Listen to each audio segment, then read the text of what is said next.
Tonight, the second week of testimony wraps up in the inquest into the mass stabbing at James Smith Cree Nation and Weldon. Also, a diesel fuel mix-up in Saskatoon left some customers with vehicle troubles. Plus, Regina's Winter Festival Frost kicks off today. We stop by for a sneak peek. This is CBC Saskatchewan News.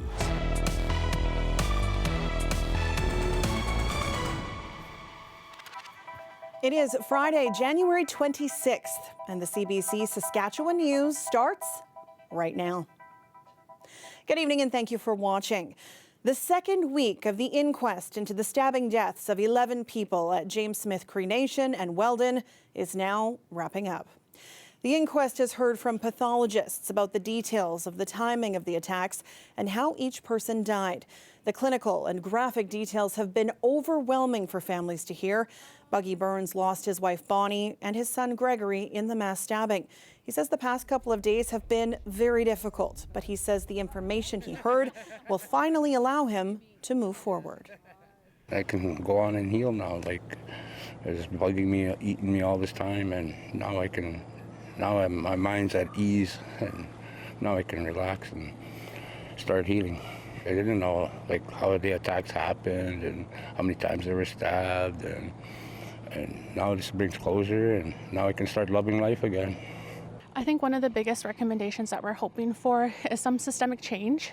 I think it's quite clear that within the systems, there's a breakdown in the line of communication. And we need that line of communication to take a holistic approach to deal with the deep-rooted issues that plague our systems. Stonestown says she hopes the recommendations help Indigenous offenders address intergenerational trauma in some way.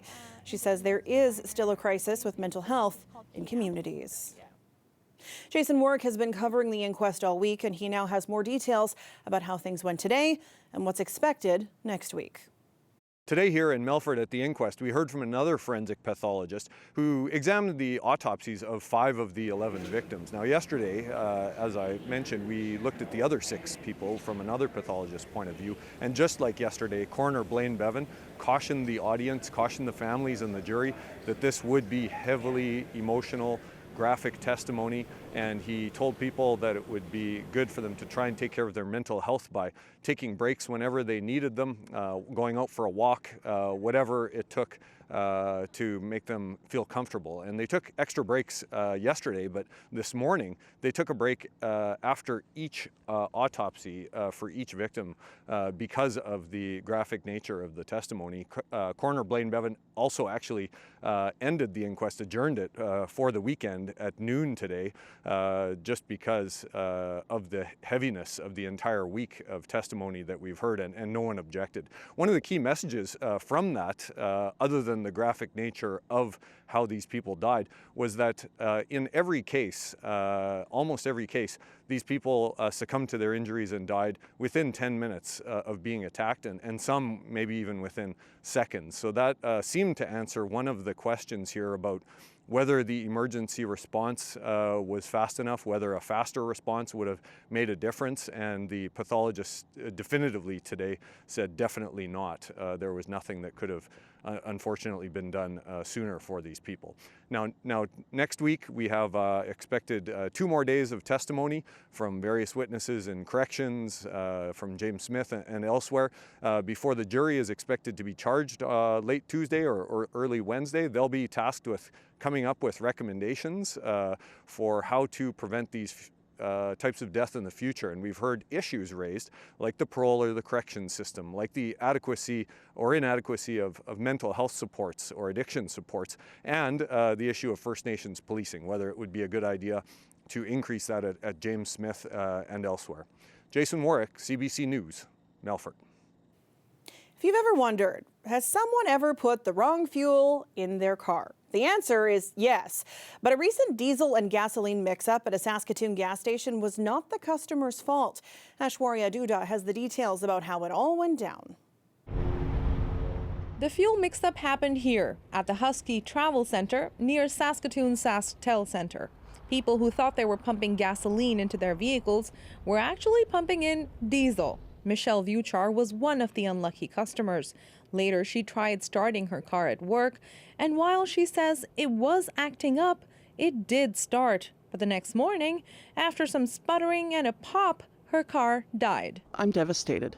I'm devastated. Some people are able to afford and financially ballast the issues that come with this, like Uber rides to work or canceled paid appointments or anything like that. And some of us are a little bit more paycheck to paycheck. Cenovus Energy owns the gas station. It arranged a rental vehicle for Vuchar and also promised to pay for any repairs or a replacement. In a statement to CBC, it says that a third-party supplier is to blame, that the third-party supplier put diesel in the wrong underground fuel tanks. Potentially affected customers bought gas at the Husky between 10 p.m. Sunday and 6 p.m. Monday.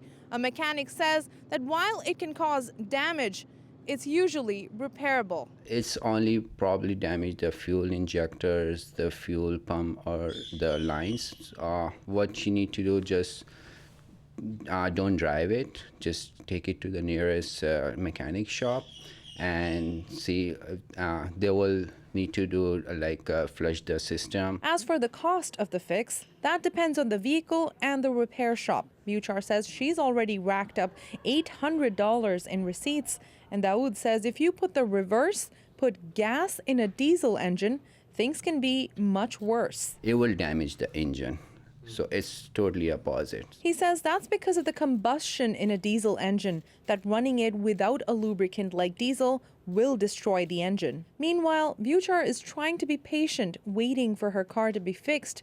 She says for her, Saskatoon isn't a walkable or bikeable city, and with no transit access to her job, she says her car is a necessity. The human element to the story, which is, yes, the machines are broken, but boy, does it really affect the human. Your car and your phone are some of your most important things, but you can always replace a phone. I've got a backup phone. I don't have a backup car. Ashwarya Duda, CBC News, Saskatoon. A Saskatchewan man is making his mark on the wrestling world, one disco dance at a time. Offstage, he's Levi Day. On stage, he's Levi Knight. In this video for the CBC Creator Network, filmmaker Jenaline Antony follows his journey. One of the reasons I came out of my shell was because I wanted to be a wrestler. If they knew the struggle I went through as a kid, I'm sure they would even respect it more. But it's just cool to see me. And if I could tell people, it's yeah, I was shy like you, but now look at me, right? I come out dancing, having a good time. That's how I became Levi Knight. Keep being yourself and don't hide yourself away. But everything in my life that changed for the better was because of wrestling, pretty much. There's about 1,000 people in Carnduff. I've lived here since my whole life.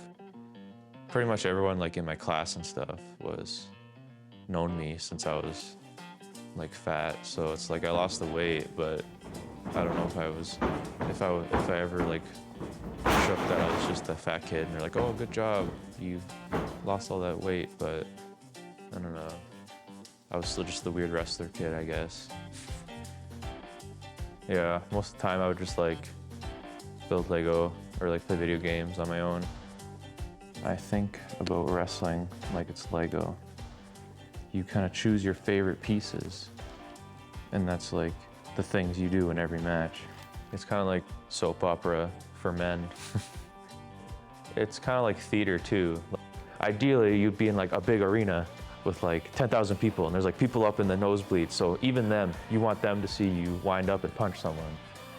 So that's kind of the idea. Everything is so exaggerated and over the top, but theater is over the top. People just start singing out of nowhere, so why can't I just start dancing out of nowhere?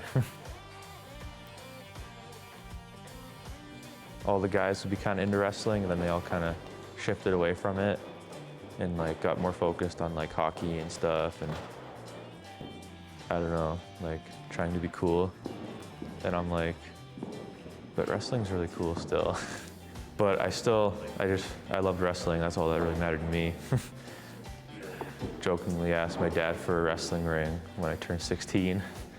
I guess that's how the story about the ring, when he didn't want a car, I thought I'd buy him a ring. And we always wrestling on the trampoline, just like with other friends and stuff like that, and like talking about, oh, it'd be so cool to get a ring, and then yeah, there's a ring. And then we're actually doing everything, and you realize, this actually does hurt a little bit. We got this wrestling ring, and that's when the switch flipped. Just like, I made sure to do it every day, no matter what. Like, it was like the day of my grandpa's funeral or whatever, and I was like, oh, better get my workout in before I go to the funeral. I was just like focused. Because I told him when his grandpa Tony, my dad, passed away, when we were sitting there, you're always saying your piece. I said, tell Grandpa what you're gonna do, and I know that's what he said. He said, I'm gonna make it as a big time wrestler, Grandpa, so. It was his mother who spotted the ad in the newspaper and suggested he might want to give it a try. I was always wrestling with my dad. I feel bad that Larry never got the opportunity that Levi's had, and we could have made it happen. Tony and I did more for him. It's just that we had nobody to run our business at the time, and so we just kind of stuck with it. And unfortunately, Larry didn't get to be a wrestler, but he sure got Levi in it now, and Levi loves it. If you'd only know how quiet Levi was, you would never have believed he'd have done that. It's like cool, like being a ginger and being kind of cool. Like that's, there's not as many gingers like around, especially that can be kind of to like look up to. I guess when you're wearing Levi Knight shirt, the guy said, you that kid's dad? So I laughed. He said, which kid? He said, well, that big redhead kid. I said, yeah, I'm his dad. And so they said, did you show him those moves? And I don't know if they were being smart or not with my shape. I said, well, I taught him a lot of them. Oh, the kids especially, they really like it. I think it's like the colors and like the big hair. It's just lots of fun for the kids, like to dance with me, and a lot of them jump up and start dancing. When you wrestle with someone, it's like your dance partner. So like, you need to rely on them. Like, it takes two to tango, they say, so you get in there, dance with someone. We travel together, we take the ring apart and build the ring together. We eat together.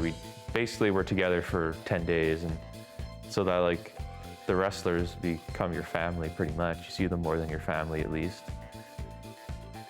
It's fun to play a character and really come out. It's like a different feeling when you're out there wrestling. People like you. Just remember that.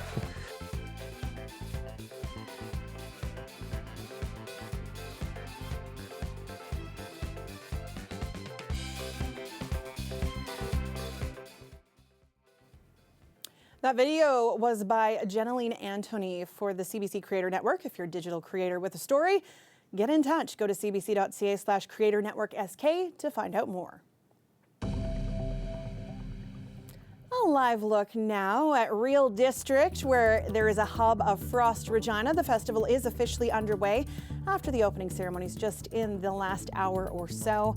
Ethan will join us from the annual Winter Festival with your weekend forecast after the break. Stay with us.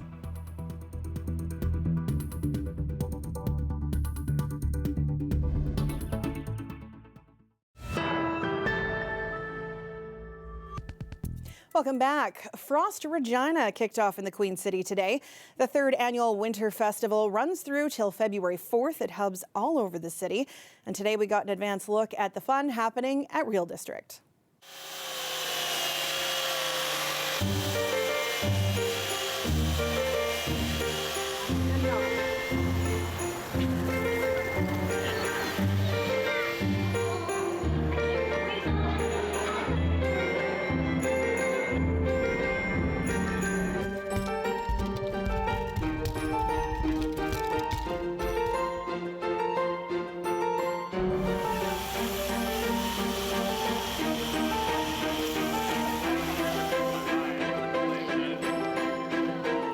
Hockey tribute show of its kind in the entire world, and it's a mix of sports, comedy, acrobatics, and circus.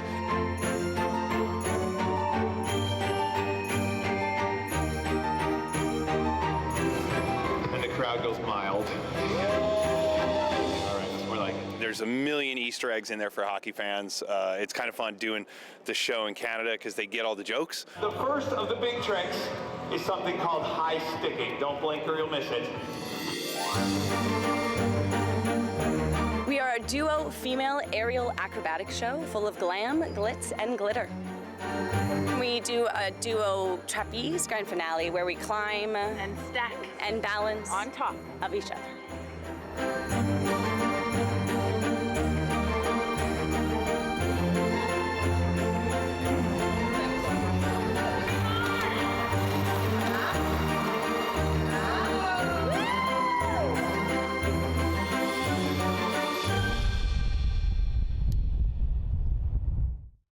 The weather update is brought to you by Capital Ford Lincoln. Trade and upgrade is on now.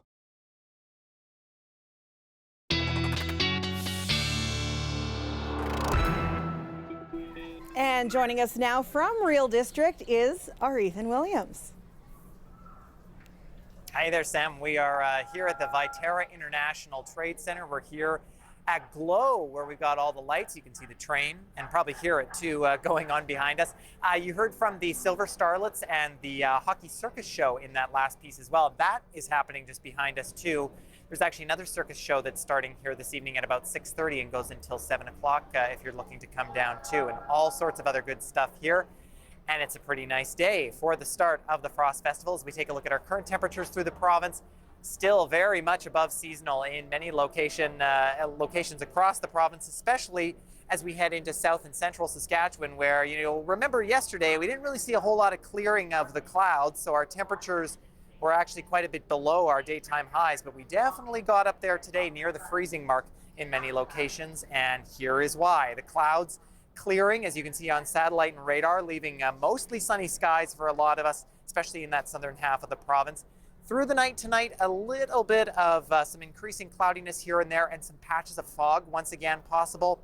Tomorrow, we are looking for a system moving through far northern Saskatchewan, Stony Rapids, Uranium City, picking up a couple of centimeters of snow, maybe 2 to 4 centimeters with that system, but clearing skies again in south and central. A little bit of a system possible, kind of especially along the Highway 11 corridor between Saskatoon and Regina as we head into Sunday evening. That could fall as a little bit of rainfall, but no significant accumulation expected there before things start to clear out again as we head into Monday. Now, in terms of winds, things staying calm, that could let a little bit of fog develop at times.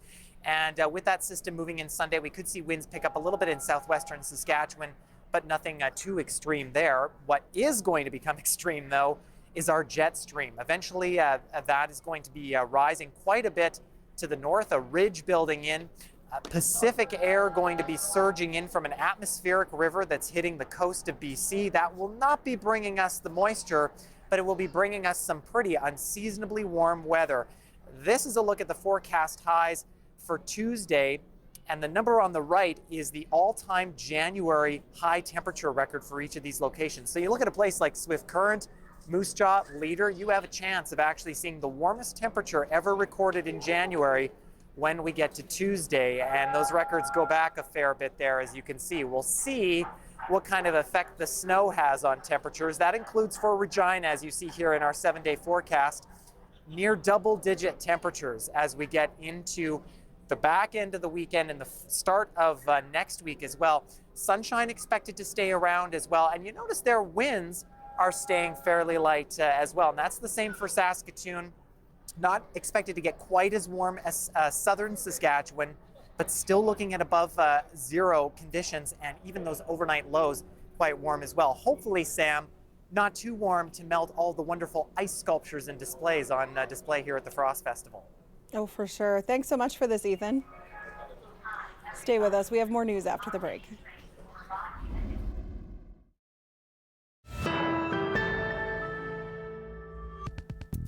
Two years ago, the Patel family was found frozen to death on the Canada-U.S. border near Emerson, Manitoba. The family was attempting to cross illegally into the United States in the middle of a snowstorm brought there by human smugglers. Since then, there have been arrests in India, but so far, none in Canada. The Fifth Estate has tracked down one of the suspects Indian police say was there the night the Patels were taken to the border. Stephen D'Souza reports. His routine appears ordinary, but this is a man Indian police accuse of human smuggling. His name is Fennel Patel. Indian police say he's part of the smuggling network that transported a family of 4 from India to the Canada-US border 2 years ago. Indian police allege he was there that night the Patel family was sent out into a blinding snowstorm in Manitoba as they attempted to cross into the U.S. illegally. The family, including their 2 small children, froze to death. 2 years later, no one in Canada has been arrested. Indian police identified Fennel Patel last year, accusing him of culpable homicide and human trafficking. Over the course of a year, the Fifth Estate has pieced together information from sources in India and Canada, including these never-before-seen photos. We found him living just outside Toronto. Did you drive him to the cold and leave him behind, sir? Fennel, we want to ask you about what happened to the Patel family. Can you tell us what happened to the Patel family? Indian police are accusing you, sir, of driving the family to the border. Did you drive them to the border? Were you involved in the family's journey? How is it that an alleged human smuggler is walking around freely? This immigration lawyer says it could be anything from bureaucracy to lack of evidence. Irrespective of not whether or not the Indian government actually makes a formal extradition request, the RCMP needs to do their own investigation because the family died in Canada. The RCMP tells the Fifth Estate their investigation is progressing. Unless there's an arrest warrant issued for this individual, there's nothing that stops him from leaving Canada. He could end up wherever, and then we'll really be at a loss for the investigation. The RCMP wouldn't comment specifically on Fennel Patel and would only say that they're following all relevant avenues of investigation. As for an extradition request, the Department of Justice wouldn't confirm if India has filed anything, saying the process is confidential until it reaches the courts. Stephen D'Souza, CBC News, Toronto. Search for the Smugglers airs tonight at 9 p.m. on the Fifth Estate on CBC Television and CBC Gem, or you can watch it on YouTube.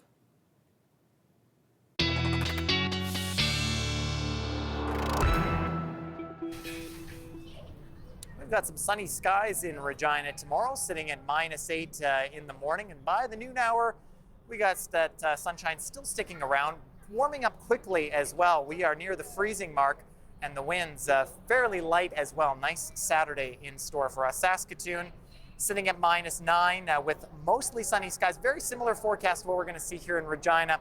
But I think by the noon hour, a little bit of cloud building in as the temperature sits around -3 or so. And of course, it would not be the Frost Festival in Regina with a little bit of some frost on the trees that, well, technically it's rime ice. This is from Susan McDonald showing us the beautiful conditions in Regina. And Sam, we had the beautiful lights in the background, and now we're paying a visit to our friends here at the donkey, a couple of donkeys and some animals here at down at Real District. So they say hello, by the way. Thanks, Ethan. And that is it for us this week. For news anytime, you can head to cbc.ca/sask. You can subscribe to the CBC Saskatchewan YouTube channel or download the CBC News app on your phone or cell. Thanks for watching. Have a great weekend. And if you're Frost, come say hi.